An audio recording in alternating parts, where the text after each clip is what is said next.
Hi friends, welcome to NMR Study Circle. ఈ క్లాస్లో general awareness part 17లో భాగంగా మనం 20 బిట్స్ గురించి తెలుసుకుందాం. ఓకే, మీకు మరిన్ని వీడియోస్ గురించి తెలుసుకోవాలనుకుంటే ఈ NMR స్టడీ సర్కిల్ ఛానల్ని సబ్స్క్రైబ్ చేసి పక్కన ఉన్న బెల్ ఐకాన్ని క్లిక్ చేయండి. First bit, which of the following is an example of sedimentary rocks? Sedimentary rocks. Rocks 3 types ఉంటుంది. అవి igneous rocks, sedimentary rocks,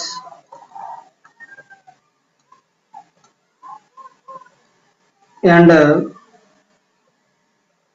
metamorphic rocks.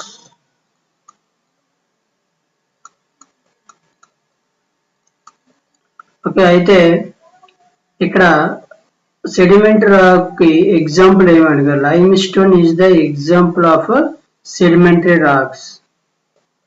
So option C is the right answer. And marble and slate both are belongs to the metamorphic rock. Both are belongs to the metamorphic rock.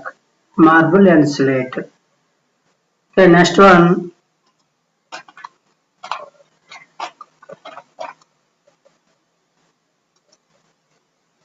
Evergreen forests are found in. Evergreen forests ఎక్కడ ఉంటాయి అన్నారు. ఎక్కడ ఉంటాయి? Equatorial regions. Equatorial regions లో వర్షపాతం చాలా ఎక్కువగా ఉంటుంది కాబట్టి ఎవర్గ్రీన్ ఫారెస్ట్స్ ఎక్కువగా ఉంటాయి. అయితే ఈ ఎవర్గ్రీన్ ఫారెస్ట్స్ లో పెరిగే వృక్షాలు ఏంటంటే eucalyptus,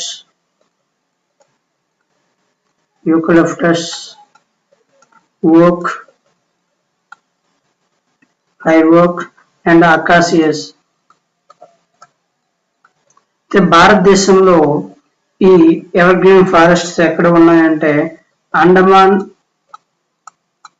Andaman Nicobar islands and western Ghats, పశ్చిమ కనుమలు. వెస్టర్న్ ఘాట్స్ లో కూడా ఇవి ఉన్నాయి. Next one,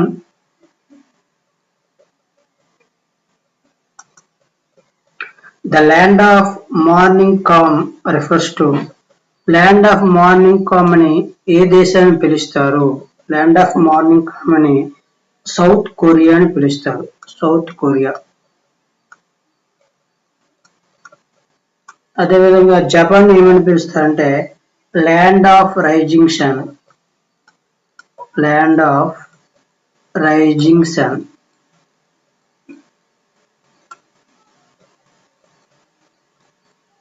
next land of midnight sun అని ఏ దేశాన్ని పిలుస్తారంటే Norway.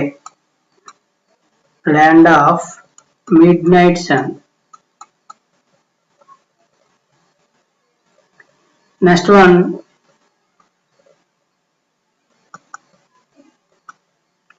the second largest island in the world.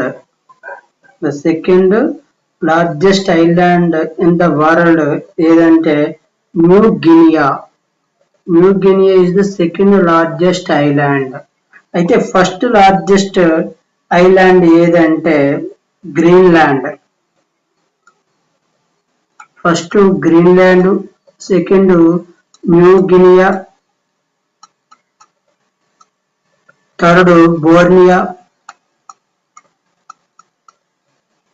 Fourth Madagascar.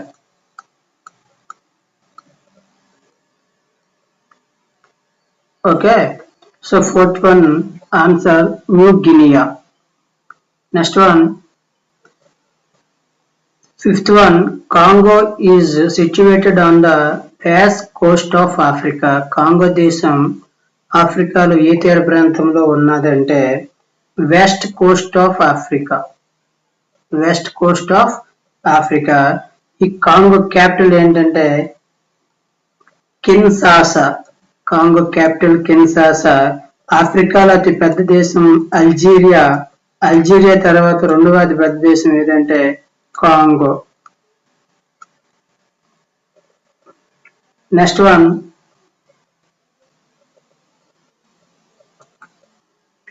which is the world largest mountain range? Which is the world largest mountain range అంటే answer is Himalaya Karakoram. Himalaya Karakoram అనేది ప్రపంచంలో అతిపెద్ద పర్వత శ్రేణి. అయితే ఓల్డెస్ట్ మౌంటైన్ రేంజ్ ఏదంటే యూరల్ పర్వత శ్రేణి. అదేవిధంగా న్యూయెస్ట్ అన్న లార్జెస్ట్ అన్న రెండు కూడా హిమాలయస్. నెక్స్ట్, ఇండియాలో ఓల్డెస్ట్ మౌంటైన్ రేంజెస్ అంటే ఆరావళి. ఇండియాలో ఓల్డెస్ట్ మౌంటైన్ రేంజ్ అంటే Aravalli. Okay, next one,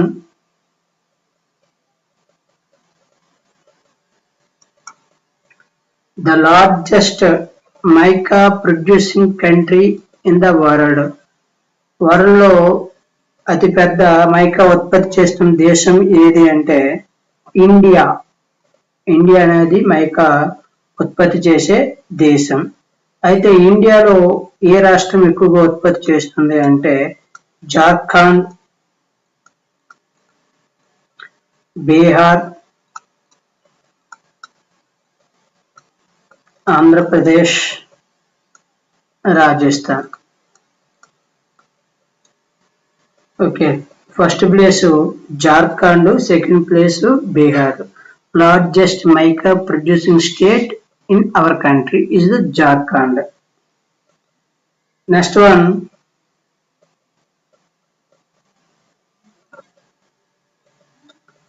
డిజియో Garcia is situated in the డిజియో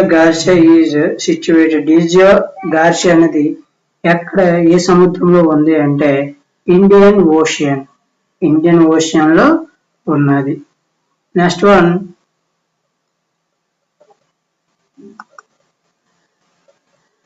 which is the world highest dam? World highest dam ఏదంటే రోహన్ స్కై. ఇది ఎక్కడ ఉన్నది అంటే తజికిస్తాన్.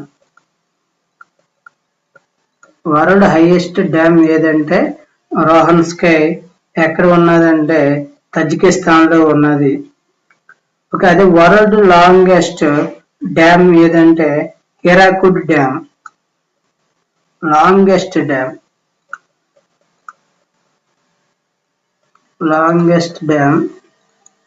హిరాకుడ్. ఇది ఒరిస్సాలో ఉంది. మహానదిపై కట్టడం జరిగింది. అదే వరల్డ్ హైయెస్ట్ డ్యామ్ అంటే రోహన్ స్కై. Next one, 10th one, diamond mines are located in. Mines అనేవి మన ఇండియాలో ఏ రాష్ట్రంలో ఎక్కువగా ఉన్నాయంటే మధ్యప్రదేశ్. అదే కర్ణాటక తీసుకుంటే gold mines. Diamond mines Madhya Pradesh. అయితే మధ్యప్రదేశ్ తర్వాత సెకండ్ ప్లేస్ ఏదంటే ఆంధ్రప్రదేశ్ లో అనంతపూర్ డిస్ట్రిక్ట్ లో ఎక్కువగా డైమండ్స్ మైన్స్ అనేవి ఉన్నాయి. అయితే డైమండ్ సిటీ ఆఫ్ ఇండియాని ఏ ప్రాంతాన్ని పిలుస్తారు? డైమండ్ సిటీ ఆఫ్ ఇండియా ఏ ప్రాంతాన్ని పిలుస్తారు అంటే సూరత్ ని డైమండ్ సిటీ ఆఫ్ ఇండియా అని పిలుస్తారు. ఎందుకంటే ఇక్కడ సూరత్ లో వజ్రాల వ్యాపారం అనేది ఎక్కువగా జరుగుతుంది. నెక్స్ట్ వన్,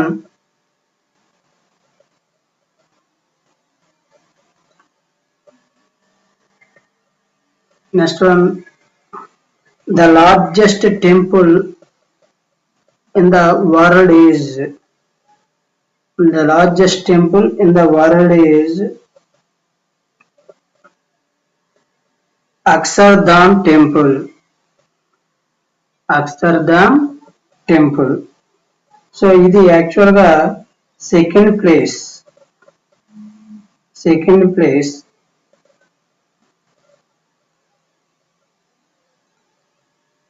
అక్షర్ధామ్ టెంపుల్ ఎక్కడ ఉందంటే యుఎస్ఏలో ఉంది. నెక్స్ట్ అంగకార్ వాట్ టెంపుల్ ఎక్కడ ఉందంటే కంబోడియా. అంగకార్ వాట్ టెంపుల్ ఎక్కడ ఉన్నది అంటే కంబోడియాలో ఉంది. The largest temple in the world is Akshardham Temple. Akshardham Temple USA లో ఉన్నది. నెక్స్ట్ వన్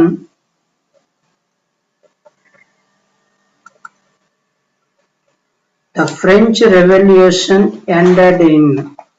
ఫ్రెంచ్ విప్లవం అనేది ఇప్పుడు ఎండ్ అయింది అంటే అసలు ఎప్పుడు స్టార్ట్ అయిందంటే 1789లో స్టార్ట్ అయ్యి 1793లో ఎండ్ అయింది. ఓకేనా. సో అప్పుడే అంటే ఎండ్ ఆఫ్ ఈ 1793లో లూయిస్ 16 యొక్క పరిపాలన అంతమైంది. అందుకే ఫ్రెంచ్ రెవల్యూషన్ ఎండెడ్ గా 1793గా చెప్పుకుంటాం. కానీ యాక్చువల్ టైం అంటే 1799 ఎండింగ్ డేట్ గా చెప్పుకుంటారు. అదేంటంటే కారణం ఏంటంటే ఇక్కడ నెపోలియన్ బోనాపార్టీ అధికారంలోకి వచ్చాడు. నెపోలియన్ బోనాపార్టీ అధికారంలోకి రావడం వల్ల 1799ని ఎండింగ్ డేట్ గా కూడా చెప్పుకోవచ్చు. So answer is 1793. The French revolution ended. The French revolution started జరిగిందంటే 1789. Next one who wrote communist manifesto. Communist manifesto రాసిన వారు ఎవరంటే Karl Marx and Friedrich Engels.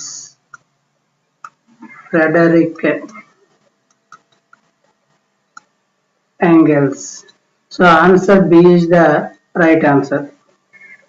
Okay, next one. World War I commenced in. First world war మొదటి ప్రపంచ యుద్ధం ఇప్పుడు start చేశారంటే 1914 July 28న start చేశారు. అదేవిధంగా ఎప్పుడు ఎండ్ అయిందంటే 1918 నవంబర్ 11న ఈ మొదటి ప్రపంచ యుద్ధం అనేది ఎండ్ అయింది. సో 14th వన్ ఆన్సర్ ఇది. ఫస్ట్ వరల్డ్ వార్ ఎప్పుడు స్టార్ట్ అయిందంటే 1914 జూలై 28.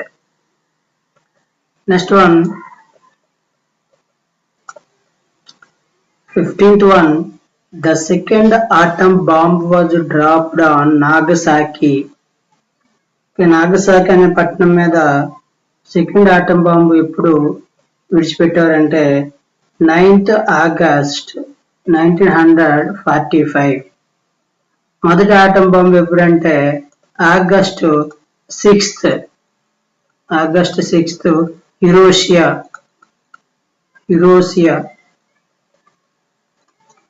August 9th Nagasaki. ఈ రెండు కూడా జపాన్ లో ఉన్న అతి ముఖ్యమైన పట్టణాలు. ఈ రెండు పట్టణాల మీద అమెరికా అనేది ఆటం బాంబు వేయడం జరిగింది. నెక్స్ట్ వన్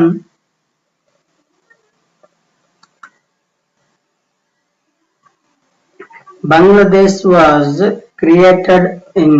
బంగ్లాదేశ్ అనేది ఎప్పుడు స్థాపించారు ఒక దేశంగా అంటే 1971 డిసెంబర్ 16.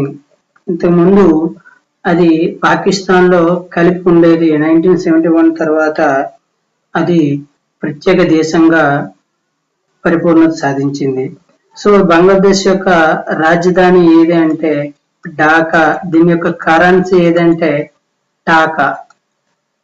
రాజధాని Dhaka, currency taka.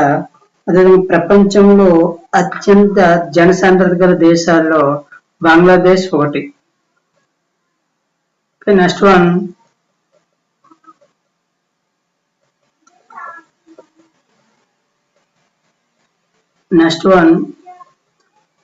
the UN name, United Nations name came into exist in United nations name అనేది ఎప్పుడు స్టార్ట్ అయింది అంటే యునైటెడ్ నేషన్స్ ఆఫ్ ఆర్గనైజేషన్ అనేది ఎప్పుడు స్టార్ట్ అయిందంటే 1945 అక్టోబర్ 24 1945 అక్టోబర్ 24 ఈ అక్టోబర్ 24 ని యుఎన్ డేగా జరుపుకుంటారు. యునైటెడ్ నేషన్స్ డేగా జరుపుకుంటారు. ఇందులో ఉన్న సభ్య దేశాలు ప్రెసెంట్ ఎన్ని ఉన్నాయంటే 193. యుఎన్ఓలో 193 సభ్య దేశాలు ఉన్నాయి. ఇందులో 193వ దేశం ఏంటంటే south Sudan.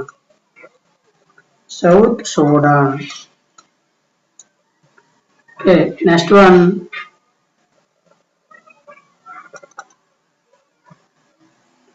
the permanent seat of the International Court of Justice is located in so international court యొక్క హెడ్ క్వార్టర్ ఏది అంటే ది హేగ్. ఎక్కడ ఉన్నదంటే నెదర్లాండ్. ఇంటర్నేషనల్ కోర్టు యొక్క head quarter the Hague, Netherland. ఈ ఇంటర్నేషనల్ కోర్ట్ ఆఫ్ జస్టిస్ ఎప్పుడు ఏర్పడిందంటే 1945లో ఏర్పడింది. అదే ఇంటర్నేషనల్ క్రిమినల్ కోర్టు అది ఎక్కడ ఉన్నదంటే అది కూడా హేగే. ఇంటర్నేషనల్ ఈ రెండు వేరు వేరు విభాగాలు. International court of justice, international criminal court ఈ రెండు కూడా వేరు వేరు విభాగాలు. రెండింటి యొక్క head quarters the Hague, Netherlands. Okay, next one, the Secretary General of United Nations WHO died in air crash. United nations యొక్క సెక్రటరీ జనరల్ ఎయిర్ క్రాష్ ప్రమాదం అంటే ఎయిర్ క్రాష్ ద్వారా చనిపోయారు.